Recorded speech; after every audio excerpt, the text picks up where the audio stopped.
Hello my intelligent friends, welcome to Mor academy. आज हम लोग सस्पेंस अकाउंट का सेकंड प्रॉब्लम करने वाले हैं। ये भी प्रॉब्लम थोड़ा अटपटा है and at the same time इस प्रॉब्लम में और एक स्पेशल पॉइंट है। वो स्पेशल पॉइंट क्या है, प्रॉब्लम एंड होते होते आपको नजर आएगा। चलो let us start. Rectify the following errors through suspense account. So they have clearly told through suspense account. Suspense account कब बनता है? मेरे ख्याल से आपको याद है अपना अकाउंटिंग का प्रोसेस कैसे चलता है। I hope you remember that particular thing. Accounting का प्रोसेस में सबसे पहले क्या बनता है रे? The first step which we do is always the accounting documents. अगर अकाउंटिंग डॉक्यूमेंट बनाते बनाते या फिर बना के होने के बाद इमीडिएटली आपको नजर आया रहेगा कि मेरा कुछ एरर हो गया है और आप उसको रेक्टिफाई करने को जाओगे तो there is no tension. In fact there is no entry also required, क्योंकि document is a primary thing. उसके बाद में बुक्स ऑफ अकाउंट्स आते हैं। तो इसके लिए कुछ रेक्टिफिकेशन करने के लिए, फॉर एग्जांपल बिल बनाते बनाते कुछ मिस्टेक हो गई रहेगी तो इमीडिएटली रेक्टिफाई करने का, उसके लिए कुछ एंट्री की जरूरत नहीं पड़ती है। सेकंड स्टेप, उसके बाद में क्या रहती है? Second step maintaining books of accounts और going to the books of accounts. उसके अंदर ए बुक्स ऑफ अकाउंट कौन सा रहता है? Primary book of entry. और बी बुक ऑफ अकाउंट कौन सा रहता है आपका? Secondary book of entry. Secondary book कौन सा रहता है? लेजर। और प्राइमरी बुक क्या रह सकता है? That depends. It can be either cash book और it can be subsidiary book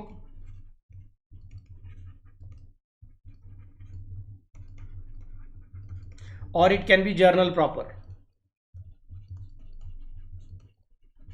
अगर प्राइमरी बुक में एंट्री करते करते मिस्टेक हुई रहेगी और इमीडिएटली नजर आई रहेगी, नोटिस की रहेगी, तो इमीडिएटली रेक्टिफिकेशन करने का है, there is no much tension. Ledger में एंट्री करने के टाइम अगर मिस्टेक नजर आई रहेगी, इमीडिएटली रेक्टिफाई करने का, नो टेंशन। सस्पेंस अकाउंट की जरूरत नहीं पड़ती है। लेकिन इतना होने के बाद थर्ड स्टेप क्या होती है? Third step is going to be preparing trial balance. और ट्रायल बैलेंस हमेशा टैली होना चाहिए। लेकिन अगर ट्रायल बैलेंस टैली नहीं हुआ तो क्या बन जाएगा? Suspense account. और उसके बाद में अगर आप रेक्टिफिकेशन करोगे तो रेक्टिफिकेशन के अंदर सस्पेंस अकाउंट को अपने को यूज करना पड़ सकता है। यहां पे सस्पेंस अकाउंट नॉट रिक्वायर्ड, यहां पे सस्पेंस अकाउंट नॉट रिक्वायर्ड। इसके बाद में अगर बात करोगे ट्रायल बैलेंस बनाने के बाद, then suspense account may be required for the purpose of rectification. और वो अपने को बोल रहे हैं rectify the following errors through suspense account. इसका मतलब the errors are not located here, errors are not located here, errors are not located here also, errors are located after the trial balance is prepared, after the total of trial balance is taken, and after taking total we have understood अरे यार ये tally नहीं हो रहा है, तो हमने suspense account बना लिया है और अभी सस्पेंस अकाउंट को अपने को यूज करके रेक्टिफिकेशन पूरा करना है। ओके चलो let me start. Purchase of goods from Sachin for rupees 3000 was entered in the sales book. However, Sachin's account was correctly credited. ओहो क्या बात है, करेक्टली क्रेडिटेड बोल के रखा है। Sachin account was correctly credited. सबसे पहले अपने को सोचना पड़ेगा सर ऐसा टाइप का प्रॉब्लम रहेगा तो क्या करना पड़ता है? वर्किंग नोट बनाना पड़ता है, wrong entry, reverse entry, correct entry, rectification entry. वो मेरे ख्याल से 6 अलग अलग ट्रांजेक्शन उन्होंने बोले, 6 एरर्स बोले हुए हैं। 6 एरर्स के हिसाब से हर एक एरर को कम से कम 4 लाइन छोड़ दो, मतलब 24 लाइन का वर्किंग नोट और उसके आगे जर्नल। हर एक एंट्री को कम से कम 5 लाइन छोड़ दो, 6 का 5 मतलब 30 लाइन्स का आपका जर्नल बनेगा। और उसके बाद में सस्पेंस अकाउंट बना के रखो। फॉर्मेट बना के हो गया, उसके बाद में हम लोग फिर से बार प्रॉब्लम की तरफ देखेंगे। जरूरत पड़ी तो वीडियो को पॉज कीजिए, फॉर्मेट पूरा बना लीजिए और बाद में मेरे साथ आइए। चलो फिर let me start. Purchase of goods from Sachin for rupees 3000 was entered in the sales book. However Sachin's account was correctly credited. ऐसा टाइप का प्रॉब्लम रहेगा तो मैं हमेशा बोलूँगा, भले ही हमारे फॉर्मेट में वर्किंग नोट में रॉन्ग एंट्री पहले रहता है, करेक्ट रिवर्स एंट्री उसके बाद में सेकंड कॉलम रहता है, करेक्ट एंट्री थर्ड कॉलम रहता है और रेक्टिफिकेशन एंट्री फोर्थ कॉलम रहता है, ऐसा भले ही रहेगा तो भी आप हमेशा थर्ड कॉलम से स्टार्ट किया करो। Then it becomes easy for the purpose of understanding कि क्या होना चाहिए था और क्या हो गया है। तो जो हो गया है उसको रेक्टिफाई करते करते हम लोग जैसा होना चाहिए वहां तक कैसे पहुंच सकेंगे। ओके तो चलो let me start. Purchase of goods हो गया बाबा लोग, मतलब goods are coming in debit, what comes in purchase account debit, it is from Sachin. इसका मतलब Sachin is the giver, credit the giver to Sachin account. So correct entry होनी चाहिए थी purchase account debit to Sachin account. ये अपनी करेक्ट एंट्री है, purchase account debit to Sachin account, but it was wrongly entered in the sales book. अगर sales book में ही entry कर दिया रहेगा तो obviously it is probably recorded as credit sale, not as credit purchase. मतलब wrong entry गलती से क्या हुई रहेगी? गलती से हुई रहेगी Sachin account debit to sales account, ऐसा लगता तो है। लेकिन प्रॉब्लम होता है, रुको रुको रुको, देखो प्रॉब्लम क्या कहता है। However Sachin's account was correctly credited, मतलब purchase account debit to Sachin account, ये अपना करेक्ट एंट्री है। तब सचिन को क्रेडिट होता है, परचेस को डेबिट होता है, ये अपना करेक्ट एंट्री है। वो बोल रहे हैं कि सचिन को क्रेडिट होना चाहिए, तो सचिन को क्रेडिट हो गया है। सचिन को क्रेडिट होना चाहिए तो सचिन को क्रेडिट हो गया है, लेकिन सेल्स बुक में एंट्री कर दिया। मैं बोलूंगा अरे यार, सेल्स बुक में एंट्री होता है तो सेल्स अकाउंट क्रेडिट होता है। सेल्स बुक में एंट्री होता है तो सेल्स अकाउंट क्रेडिट होता है, मतलब सेल्स को भी क्रेडिट हुआ रहेगा और सचिन को भी क्रेडिट हुआ रहेगा। तो डेबिट किसको पड़ा रहेगा? इसको टैली करने के लिए इसकी वजह से डिफरेंस आया रहेगा ट्रायल बैलेंस में, तो टैली करने के लिए ट्रायल बैलेंस में सस्पेंस अकाउंट बन गया रहेगा। तो सस्पेंस अकाउंट को डेबिट कितना पड़ा रहेगा? 6000। सेल्स को गलती से क्रेडिट दे दिया, क्यों? क्योंकि सेल्स बुक में लिखा था। सचिन के बुक में लिखने का टाइम अकाउंटेंट को याद था, अरे लेकिन हमने क्या किया है, हमने सचिन के वजह से परचेस किया, मतलब सचिन इज द गिवर, तो उसने बराबर से सेल्स बुक में से पोस्टिंग करने को गया। सेल्स बुक में से पोस्टिंग करने को गया तो एक्चुअली स्पीकिंग सचिन अकाउंट के डेबिट साइड में पोस्टिंग करना चाहिए था उसने, लेकिन भले ही उसने बुक गलत चूज किया रहेगा तो भी अकाउंट में पोस्टिंग करने के टाइम सचिन अकाउंट में गड़बड़ नहीं की है, तो सेल्स अकाउंट में गड़बड़ हो गई, परचेस अकाउंट की जगह पे सेल्स अकाउंट आ गया और सचिन अकाउंट में कुछ मिस्टेक नहीं हुई है। तो बोलूंगा शाबाश। फिर रॉन्ग एंट्री क्या है? Suspense to sales to Sachin, तो रॉन्ग को रिवर्स करना पड़ता है। एंट्री हो जाएगी सचिन सेल्स टू सस्पेंस, इधर मुझे कंसिडर करना पड़ेगा to suspense account.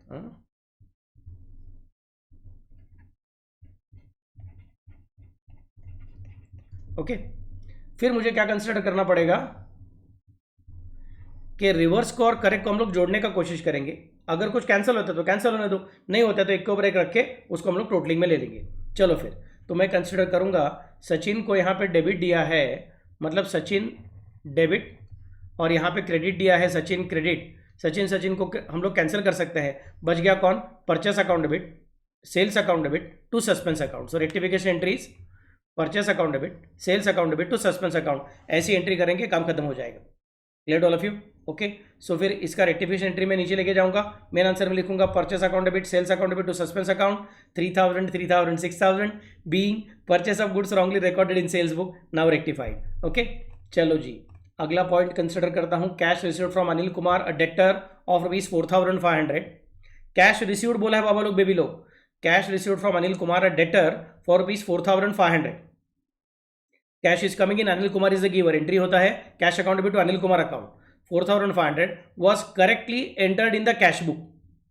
Correctly entered in the cash book मतलब कैश अकाउंट को डेबिट होना चाहिए था, तो कैश अकाउंट को डेबिट हो चुका है, correctly entered in the cash book, but was omitted to be posted to his account. मतलब अनिल कुमार को क्रेडिट करना चाहिए था, लेकिन अनिल कुमार को क्रेडिट किया ही नहीं है, तो क्या करना पड़ेगा? फिर अपने को क्रेडिट करना पड़ेगा सस्पेंस अकाउंट को। तो रॉन्ग एंट्री हो चुकी है कैश टू सस्पेंस, उसको रिवर्स करना पड़ेगा, एंट्री हो जाएगी suspense to cash.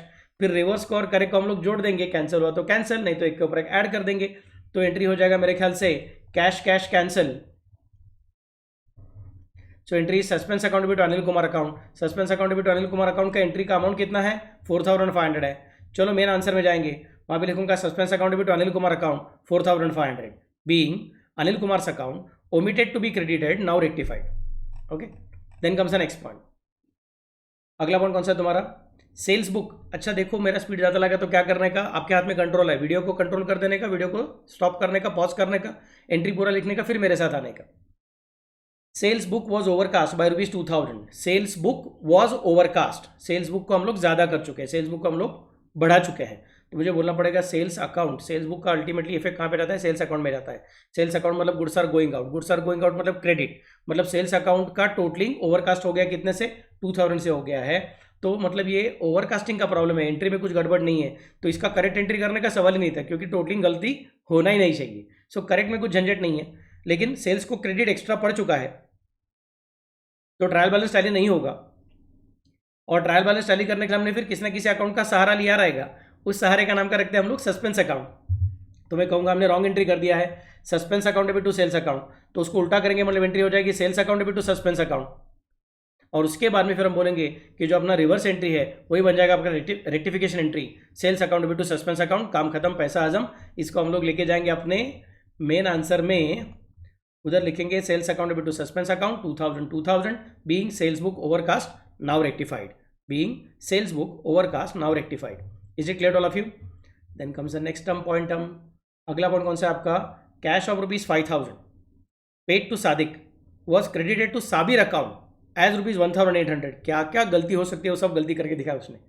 Cash of ₹5000 paid to Sadiq, तो Sadiq is the receiver and cash is going out. Sadiq is the receiver, cash is going out. Entry क्या हो जाएगी? Sadiq account debit to cash account. ये एंट्री आपकी होनी चाहिए थी। और उन्होंने क्या बोल दिया है? Was credited to Sabir account. Sadiq को हाथ नहीं लगाया, साबिर को हाथ लगाया, और उसको भी कितना अमाउंट दे दिया है? 1800 दे दिया है। मैं बोलूँगा शाबाश। मतलब सादिक टू कैश 5000 करते थे तो ना तुमको टेंशन, ना हमको टेंशन, ना रेक्टिफिकेशन।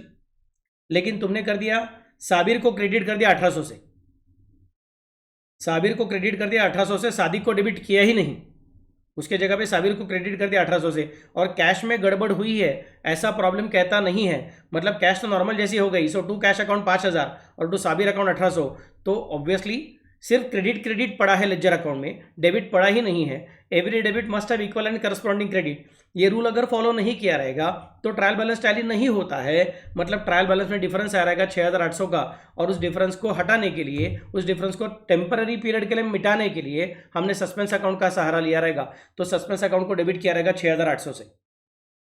सो रॉन्ग एंट्री क्या बन चुकी है? Suspense account debit 6800 to cash account 5000 to Sabir account 1800। फिर जो रॉन्ग है उसको रिवर्स कर दो, एंट्री हो जाएगी Sabir account debit, cash account debit to suspense account. फिर आपके रॉन्ग एंट्री को और रिवर्स एंट्री को हम लोग क्या कर देंगे? जोड़ने का कोशिश करेंगे। जुड़ गया तो अच्छी बात, नहीं तो कैंसिल होता है तो कैंसिल होने दो। यहाँ पे कैश को डेबिट दिया है, यहाँ पे कैश को क्रेडिट दिया है। डेबिट क्रेडिट कैंसिल, समझा मैं कैसे बोल रहा हूँ? Debit credit cancel. तो एंट्री क्या हो जाएगी आपकी? एंट्री हो जाएगी Sadiq account debit 5000, Sabir account debit 1800 to suspense account 6800। ये साबिर को डेबिट देना था तो साबिर को डेबिट दे दिया 1008। साबिर को डेबिट देने का था कितना रे? 5000 का। और सादिक को डेबिट देने का कितना? 5000 का। साबिर 1800, इधर मेरा मिस्टेक है।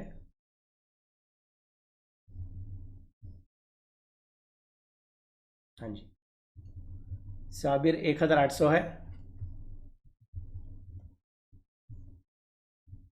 रेक्टिफिकेशन ऑफ एरर्स के अंदर भी रेक्टिफिकेशन हो सकता है, एक एरर हो सकता है ना। ओके, साबिर कितने का है? 1800 का है। और ये कितने का है? 5000 का है। ये तो कैश कैंसिल हो गई 5000 की। साबिर बाकी रह गया अपने पास, कितने का बाकी रहेगा? 1800 का बाकी रह गया। तो साबिर अकाउंट डेबिट 1800 आ गया, और सस्पेंस अकाउंट को क्रेडिट 6800 का कर दिया, और सादिक अकाउंट को डेबिट 5000 का कर दिया। क्लियर? सो एंट्री हो गई Sadiq account debit 5000, Sabir account debit 1800 to suspense account 6800। Okay, so let us now consider the entry in the rectification main journal.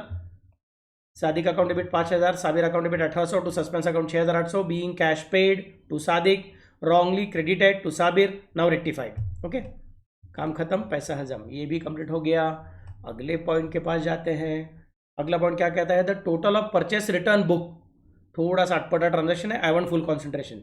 The total of purchase return book of ₹3150, ₹3150 was carried forward as ₹1530।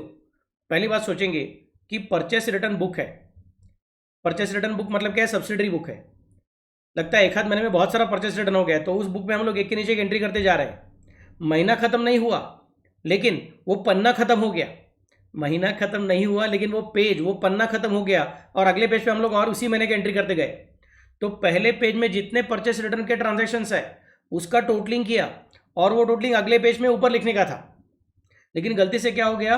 The total of purchase return book of ₹3150। मतलब पहला page जो रहेगा, ये अपना पहला page है और ये अपना दूसरा पेज है। पहले पेज में टोटलिंग कितना किया था रे? 3150। अगले पेज में कितना टोटलिंग? चुपचाप से लिखना चाहिए था, 3150 लिखता था तो कुछ प्रॉब्लम नहीं आता था। लेकिन उसने अगले पेज पे गलती से क्या कर दिया? उसने अगले पेज पे गलती से 1350 लिख दिया। होता है ना, पन्ना पलट गया तो कभी कभी, और बीच में फ़ोन आ गया, फ़ोन अटेंड किया, फ़ोन रख दिया और अमाउंट लिखने को गया, तब भूल गया था कि अरे 3150 लिखने का कि 1350 लिखने का। उसने गलती से 1350 नहीं 1530 लिखा हुआ है, 1530 लिख दिया है। क्लियर? कितना लिखना चाहिए था? 3150, कितना लिख दिया है? 1530। उसके से क्या होगा? अभी सेकंड पेज जब खत्म होगा तब टोटलिंग करेंगे, तो टोटलिंग 3150 को इंक्लूड करके आनी चाहिए थी, बट वो गलती से 1530 को इंक्लूड करके आएगी। मतलब टोटलिंग जितनी होनी चाहिए उससे ज़्यादा रहेगी कि उससे कम हो जाएगी? ऑब्वियसली कम हो जाएगी। अब ये कम हो गई टोटल है, वो कौन से अकाउंट में रहेगी? अल्टीमेटली परचेस रिटर्न अकाउंट में चली जाएगी। कम हुई वाली टोटल जो है वो परचेस रिटर्न अकाउंट में चली जाएगी। मैं बोलूँगा परचेस रिटर्न, परचेस मतलब गुड्स आर कमिंग इन, तो परचेस रिटर्न मतलब गुड्स आर गोइंग आउट। अगर वो गोइंग आउट है, इसका मतलब परचेस रिटर्न अकाउंट को क्रेडिट होना चाहिए। जितने से क्रेडिट होना चाहिए उसके मुकाबले थोड़ा कम क्रेडिट होगा, क्योंकि टोटलिंग ही गलत हो गया है, टोटलिंग ही कम हो गया है। सो परचेस रिटर्न अकाउंट को कम क्रेडिट पड़ा हुआ है, परचेस रिटर्न अकाउंट को कम क्रेडिट पड़ा हुआ है। इसी का दूसरा मतलब परचेस रिटर्न अकाउंट को डेबिट पड़ा हुआ है। कम क्रेडिट, इसी का मतलब दूसरा मतलब होता है डेबिट। सो परचेस रिटर्न अकाउंट को डेबिट पड़ गया है। सर कितने का? सर अमाउंट तो था 3150 एंड 1530। मैं बोलूँगा इसका मतलब उनके दोनों के बीच का डिफरेंस ढूंढने के लिखना कितना चाहिए था? 3150। अगर कुछ भी नहीं लिखता था तो डिफरेंस कितने का आता था? 3150 का आता था। कितना अमाउंट लिखा है फर्स्ट पेज में? 3150। सेकेंड पेज में अगर सपोज 3000 रुपीज लिखता था तो डिफरेंस कितना आता था? 150 का आता था। बट उसने ये वाला मिस्टेक नहीं किया, ये वाला मिस्टेक भी नहीं किया। लिखना चाहिए था 3150, बट उसने लिख दिया कितना? 1530 लिखा हुआ है। I hope you can visualise what is happening. अगर लिखना चाहिए था 3150, लिखेगा 0, तो डिफरेंस कितने का आएगा? 3150 का आएगा। अगर लिखना चाहिए था 3150 और लिख दिया 3000, तो डिफरेंस कितने का आएगा? 150 का आएगा। लेकिन उसने ना ये वाला मिस्टेक किया ना वो वाला मिस्टेक किया। उसने मिस्टेक कौन सा किया? ये वाला मिस्टेक कर दिया। इस मिस्टेक में उसने क्या कर दिया? लिखना चाहिए था 3150 बट लिख दिया है 1530। तो उसके बीच का डिफरेंस चेक करूंगा, 3150 माइनस 1530, तो उसके बीच का डिफरेंस कितना आता है? खुद ब खुद टोटलिंग करके देखिएगा। डिफरेंस आता है 1620। तो इसके लिए परचेस रिटर्न अकाउंट को डेबिट पड़ गया है। सर उन्होंने किधर बोला है परचेस रिटर्न अकाउंट को डेबिट किया है? नहीं, उन्होंने नहीं बोला है। उन्होंने सिर्फ इतना बोला है कि परचेस रिटर्न बुक का टोटलिंग पहले पेज से दूसरे पेज में लेके जाते वक्त कम लिखा हुआ है। अगर टोटलिंग कम लिखा है तो टोटलिंग का बाद में पोस्टिंग होने के टाइम भी कम पोस्टिंग होगा। मतलब परचेस रिटर्न अकाउंट को, परचेस मतलब गुड्स आर कमिंग इन, तो परचेस अकाउंट डेबिट, तो परचेस रिटर्न मतलब गुड्स आर गोइंग आउट, तो purchase return account should be credited. It should have been credited by ₹3150। उसको 3150 से क्रेडिट करना चाहिए था, लेकिन 1530 से क्रेडिट दिया। इसी का मतलब it is as good as, जहां पे 3150 का क्रेडिट करना चाहिए वहां पे 1530 का ही क्रेडिट कर दिया। ये लगभग 3150 का क्रेडिट देके 1620 का डेबिट देने जैसा है। मैंने आपको 10 रुपया देना चाहिए था, लेकिन मैंने आपको सिर्फ 3 रुपया दिया। आई एम रिपीटिंग अगेन, मैंने आपको 10 रुपया देना चाहिए था, लेकिन मैंने आपको सिर्फ 3 रुपया दिया। तो this transaction can be told in 2 different ways. Sir आपने मुझे 3 रुपया दिया है, बोलूंगा हाँ। या फिर सर आप ऐसा सोचिए, आपने मुझे 10 रुपया देके फिर से मेरे पास से 7 रुपया ले लिया है, मतलब इन इफेक्ट मेरे पास 3 रुपया बच गया है। I hope you can visualise. वही चीज बताने का दूसरा तरीका, सर आपने मुझे 3 रुपया दिया, नहीं तो सर आपने मुझे 10 रुपया देके मेरे पास से 7 रुपया निकाल लिया, मतलब मेरे पास 3 रुपया बच गया। वही इफेक्ट हो गया, बट बताने का टेक्निक चेंज कर दिया। वही हम बोल रहे हैं कि परचेस रिटर्न अकाउंट को क्रेडिट करना चाहिए था कितने से? 3150 से, लेकिन उसको क्रेडिट किया है कितने से? 1530 से। तो अगर मुझे लिखना है तो मैं ऐसे लिख सकता हूं, ये अगर मेरा परचेस रिटर्न अकाउंट है, इसको क्रेडिट करना चाहिए था कितने से? 3150 से, लेकिन हमने क्रेडिट कर दिया कितने से? 1530 से। This is the normal situation. ऐसा हुआ है, ये होना चाहिए था लेकिन ये नहीं हुआ, उसके जगह पे ये हो गया। This is one method of writing कि ये नहीं हुआ और ये हो गया। Another method is purchase return book में 3150 का क्रेडिट डाल के आपने 1620 का डेबिट दे दिया है। तो 3150 का क्रेडिट एंड 1620 का डेबिट, इसका नेट इफेक्ट चेक करने को जाओगे तो नेट इफेक्ट आएगा फिर से कितना? 1530 का क्रेडिट। जो आप बोल रहे हो कि ये हो गया वही हो गया, देखो यहाँ पे फिर से एक बार। That's what we are trying to say कि सर आपने मुझे 3 रुपया दिया है, एक तो सीधा बोल दो 3 रुपया दिया है, बस काम खत्म। नहीं तो सर आपने मुझे 10 रुपया देके मेरे से 7 रुपया निकाल लिया है, तो मुझे फिर से बार 3 रुपया मिल गया है। वही हम बताने का कोशिश कर रहे हैं। I hope you can visualise what is happening now. इसके लिए मैं कंसिडर कर रहा हूं कि उन्होंने रॉन्ग एंट्री पास क्या किया रहेगा? Purchase return account debit to suspense account, amount कितना? 1620। Purchase return account debit to suspense account 1620। Suspense account debit to purchase return account, उसको रिवर्स कर देंगे तो हो जाएगा 1620। अपना ये जो रेक्टिफिकेशन सॉरी करेक्ट एंट्री है उसमें तो कुछ है ही नहीं, क्योंकि ये तो टोटलिंग मिस्टेक है, तो उसमें एंट्री का क्या गड़बड़ाएगा? तो करेक्ट एंट्री कुछ करने की जरूरत ही नहीं थी।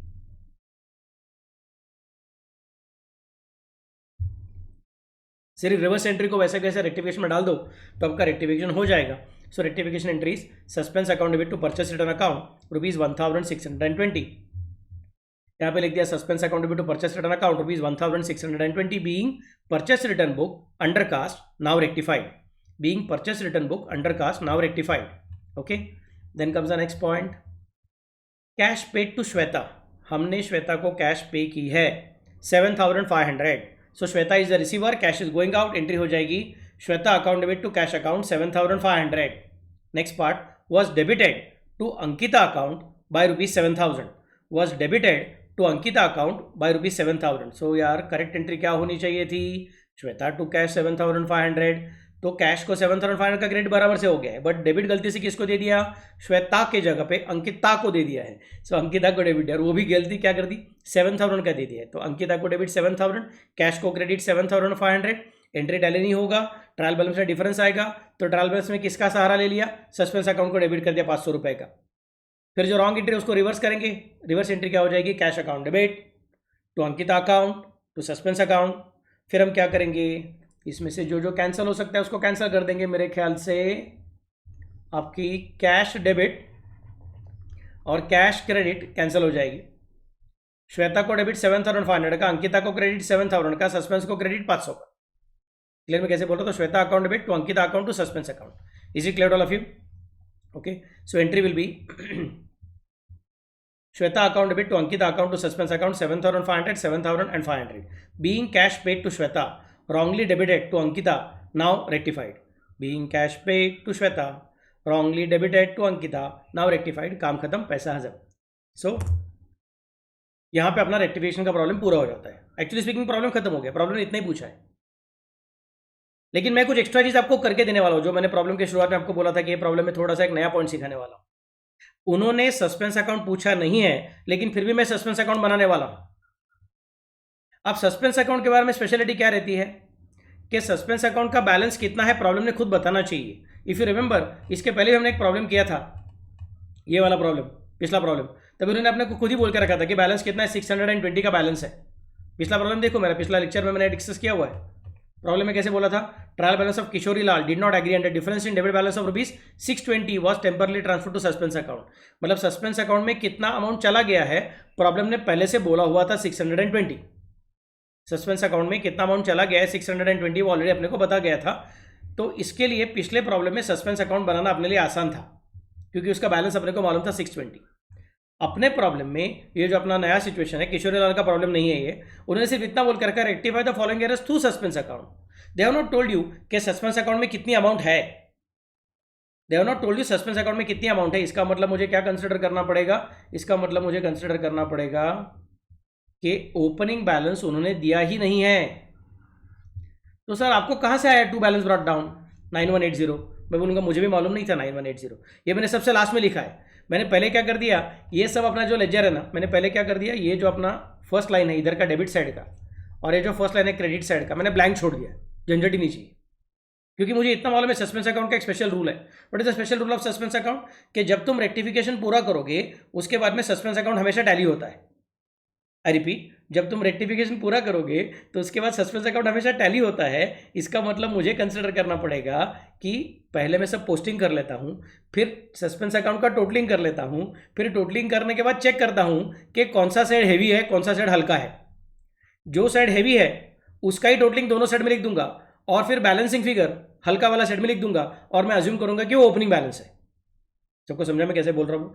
ऐसा टाइप का सिचुएशन आपके कॉलेज में आने का चांसेस काफ़ी कम है. लेकिन अगर कोई बहुत तगड़े कॉलेज रहेंगे और आप लोगों को बराबर से पिंच निकाल के आपको चेक करना चाहते हैं एग्जामिनेशन में, तो फिर वो ये सिचुएशन इंट्रोड्यूस कर सकते हैं कि सस्पेंस अकाउंट का ओपनिंग बैलेंस आप खुद ही ढूंढ के निकालो, हम नहीं बताएंगे. तो आपको पता रहना चाहिए सब जर्नल पूरा करने का, फिर सस्पेंस अकाउंट ड्रॉ करने का, उसके डेबिट साइड में उसके क्रेडिट साइड में एक लाइन ब्लैंक छोड़ देने का, फिर आपने जो रेक्टिफिकेशन एंट्री किया है सभी रेक्टिफिकेशन एंट्री का बराबर से पोस्टिंग करने का, पोस्टिंग करने के बाद टोटलिंग करने का, जो साइड हेवी रहेगा उसका टोटलिंग दोनों साइड लिख देने का, और फिर जो बैलेंसिंग फिगर आएगा वो बैलेंसिंग फिगर को क्लोजिंग बैलेंस कंसिडर नहीं करने का, वो बैलेंसिंग फिगर को ओपनिंग बैलेंस कंसिडर करने का. जो लाइन हमने छोड़ा था वहां पे जाके लिख देने का इधर टू बैलेंस ब्रॉट डाउन, नहीं तो वाई बैलेंस ब्रॉट डाउन. वो कुछ भी रह सकता है. देयर इज नो गारंटी कि डेबिट साइड हेवी रहेगा कि क्रेडिट साइड हेवी रहेगा. आपका प्रॉब्लम आपको ठीक से देखना पड़ेगा. तो मैंने तो क्या कर दिया, फटाफट से पोस्टिंग कर लिया. देखो भाई purchase account debit, sales account debit to suspense account, purchase के डेबिट में, सेल्स के डेबिट में, सस्पेंस के क्रेडिट में। इसके लिए सस्पेंस के क्रेडिट में आके लिख दिया by purchases by sales 3000। Clear. Next अगला point, suspense to Anil Kumar. I am repeating again, suspense to Anil Kumar. Entry क्या हो जाएगी अपनी, सस्पेंस के डेबिट में, अनिल कुमार के क्रेडिट में। तो सस्पेंस के डेबिट में जाके लिखूंगा टू अनिल कुमार 4500।